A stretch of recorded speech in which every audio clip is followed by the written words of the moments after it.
Hello students, आज हम चर्चा करेंगे प्लेटो के आदर्श राज्य के संदर्भ में। प्लेटो ने आदर्श राज्य की जो परिकल्पना हमारे सामने प्रस्तुत की थी वह मूलतः यूनान में प्लेटो के समय में जो राजनीतिक और सामाजिक अराजकता की स्थिति थी उसकी प्रतिक्रिया के रूप में ही हमारे सामने पेश की गई थी।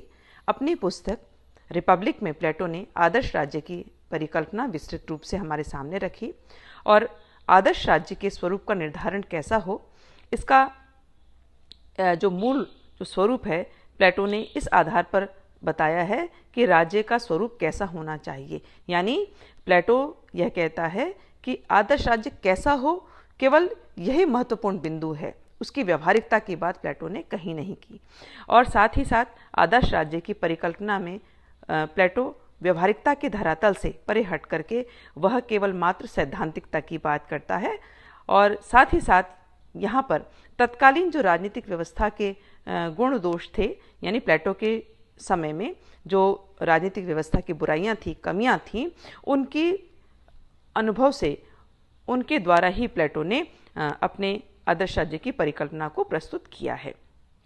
अब हम चर्चा करेंगे प्लेटो के आदर्श राज्य की मूल विशेषताओं की, यानी आदर्श राज्य कैसा होना चाहिए। तो पहली बात स्टूडेंट्स, प्लेटो कहता है कि आदर्श राज्य में दार्शनिक राजाओं का शासन होना चाहिए। यानी जो पहली विशेषता है वो कहता है कि राज्य तभी आदर्श बन सकता है जबकि वो एक आदर्श राज्य हो। यानी ये कहना कि राज्य का जो शासक है वो पूर्ण रूप से कर्तव्यपरायण होना चाहिए, निस्वार्थ भाव से कार्य करने वाला होना चाहिए और दार्शनिक शासक द्वारा ही शासन व्यवस्था को उचित रूप से चलाया जाना चाहिए। साथ ही साथ प्लेटो तर्क देता है कि चूंकि विवेक व्यक्ति का महत्वपूर्ण तत्व है और विवेक संपन्न लोगों द्वारा ही शासन कार्य को उचित ढंग से किया जा सकता है। तीसरी जो बात अपने इस विशेषता के रूप में प्लेटो कहता है कि दार्शनिक राजा अगर नहीं होंगे तो राज्य के कष्टों का अंत नहीं हो पाएगा, जो कि विशेष रूप से नगर राज्यों की उसमें चर्चा की गई है। यहाँ प्लेटो तर्क देता है कि दार्शनिक शासक राज्य के हितों के साथ अपने हितों में तालमेल बैठा सकता है और राज्य के हित और कल्याण को ही वो एकमात्र अपना चूंकि मुख्य कर्तव्य समझता है, इसलिए वह उचित ढंग से एक आदर्श राज्य का शासक बनने के योग्य है। साथ ही साथ प्लेटो कहते हैं कि आदर्श राज्य के शासक में श्रेष्ठ आत्मा के सभी गुण मौजूद रहते हैं। यानी उसमें ऐसे गुण होते हैं कि वह सत्य तक पहुंच सकता है और वह कोई भी गलत कार्य नहीं कर सकता है। इसके अलावा प्लेटो कहते हैं कि आदर्श राज्य में शासन सरकार के नियमों द्वारा नहीं बल्कि यही दार्शनिकों के द्वारा निर्मित किए जाएंगे और इन नियमों पर राज्य का कोई बंधन नहीं होगा। और राज्य का बंधन से मतलब कि कानून का कोई बंधन नहीं होगा, बल्कि ये जो नियम जो आदर्श राज्य में दार्शनिकों द्वारा बनाए जाएंगे, इन पर किसी तरह की कोई कानूनी बंधन या मर्यादा नहीं होगा, बल्कि ये स्वयं उनके द्वारा ही बनाए जाएंगे। अब जो अगली विशेषता आदर्श राज्य की है वो है नंबर 2, वो है न्याय की व्यवस्था करना। और ये आदर्शवादी जो प्लेटो का चिंतन है, आदर्शवादी जो राज्य है, उसकी मुख्य विशेषता के रूप में बताया गया है। यहाँ प्लेटो तर्क देखता है कि एक आदर्श राज्य में न्याय की व्यवस्था एक प्राण तत्व है। यानी राज्य की एकता को बनाने वाला मुख्य सूत्र जो है वो न्याय होता है। न्याय व्यवस्था कार्य विशेषीकरण के सिद्धांत पर कार्य करती है, जिसमें व्यक्ति की योग्यता के अनुसार उसको कार्य का निर्धारण किया जाता है, उसको कर्तव्य दिए जाते हैं। व्यक्ति अपने कर्तव्य का पालन करता है और दूसरों के कर्तव्य में कोई हस्तक्षेप नहीं करता है। तो ऐसी व्यवस्था जिसमें व्यक्ति अपने गुणों के आधार पर, अपनी आत्मा के तत्व के आधार पर जो विशेष रूप से एक निश्चित कार्य को करता है और ऐसा करते हुए वो दूसरे के कार्य में हस्तक्षेप नहीं करता, तो वही न्याय कहलाता है। अब प्लेटो कहते हैं कि न्याय की व्यवस्था तो हो गई, लेकिन न्याय को प्राप्त कैसे किया जाए?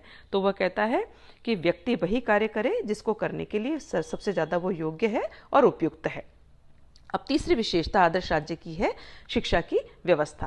प्लेटो कहता है कि आदर्श राज्य में शिक्षा की भूमिका बहुत महत्वपूर्ण है, क्योंकि न्याय का ज्ञान शिक्षा के द्वारा ही हो सकता है।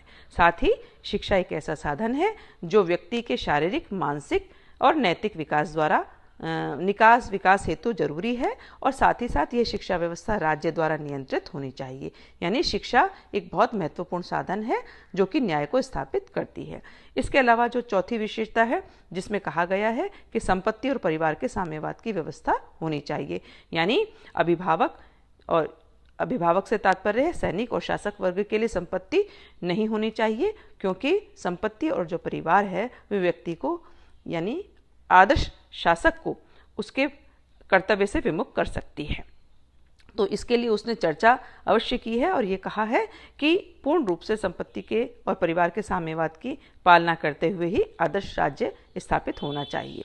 साथ ही साथ ये कहा है कि साम्यवाद ही एक ऐसी व्यवस्था है जो वो परिस्थितियां उत्पन्न करने में सक्षम है जिसमें अभिभावक वर्ग कुशलतापूर्वक राज्य के हित में अपने कर्तव्य का पालन कर सकता है। साथ ही साथ ये भी बताया गया है कि इस व्यवस्था द्वारा स्त्रियों की स्वतंत्रता, समानता और समान अधिकार की चर्चा भी की गई है। अब ये इन विशेषताओं के बाद प्लेटो मूल रूप में आदर्श राज्य के मौलिक सिद्धांतों की जो चर्चा करता है उसमें कुछ बिंदुओं को हम स्पष्ट कर सकते हैं। जैसे पहला, न्याय एक आवश्यक सिद्धांत है। दूसरा, ये माना गया है कि राजा व्यक्ति का एक विराट रूप है, यानी व्यक्ति का कोई अपना अस्तित्व नहीं है बल्कि राज्य ही उसका आधार है और राज्य के विकास में ही उसका विकास शामिल है। तीसरी बात, कार्य विशेषीकरण सिद्धांत की, जिसमें शिक्षा पर जोर दिया गया है और समाज में 3 वर्गों की बात की गई है।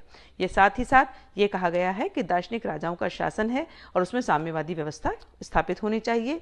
स्त्री पुरुषों के समान अधिकार की बात की गई है और अंत में ये कहा गया है कि राज्य का हित ही सर्वोपरि है, व्यक्ति तो केवल उसका एक अंग मात्र होता है।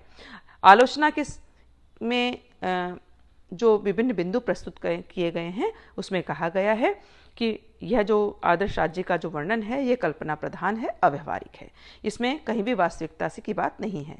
दूसरी बात, इसमें मानव आत्मा के गुणों के आधार पर नागरिकों के कार्यों का जो विभाजन है वह वास्तविकता से परे है, वो उचित नहीं है। तीसरी बात, इसमें व्यक्ति की अवहेलना की गई है और उसकी स्वतंत्रता का हनन किया गया है। कहीं भी यह नहीं कहा गया कि व्यक्ति अपनी स्वतंत्रता का पालन कैसे करेगा। अगली आलोचना कि इसमें उत्पादक वर्ग की उपेक्षा की गई है, जबकि वो राज्य की जनसंख्या का एक बहुत बड़ा हिस्सा होता है। साथ ही साथ यह भी कहा गया है कि न्याय सिद्धांत एकांगी है, यानी इसमें केवल कर्तव्यों की बात की गई, अधिकारों की चर्चा नहीं की गई है। साथ ही साथ इस सिद्धांत में विवेक को सबसे ज़्यादा महत्व दिया गया है और जो साम्यवादी व्यवस्था है वो मानव की प्रकृति के विरुद्ध है, क्योंकि व्यक्ति धन के बिना या संपत्ति के बिना और परिवार के बिना नहीं रह सकता। और अंतिम जो आलोचना की गई है कि दार्शनिक राजा की निरंकुशता एक तरह से उसकी असीमित सत्ता का परिचायक है और उस पर नियंत्रण रखा जाना जरूरी है। लेकिन इसके साथ ही साथ हम प्लेटो के आदर्श राज्य के महत्व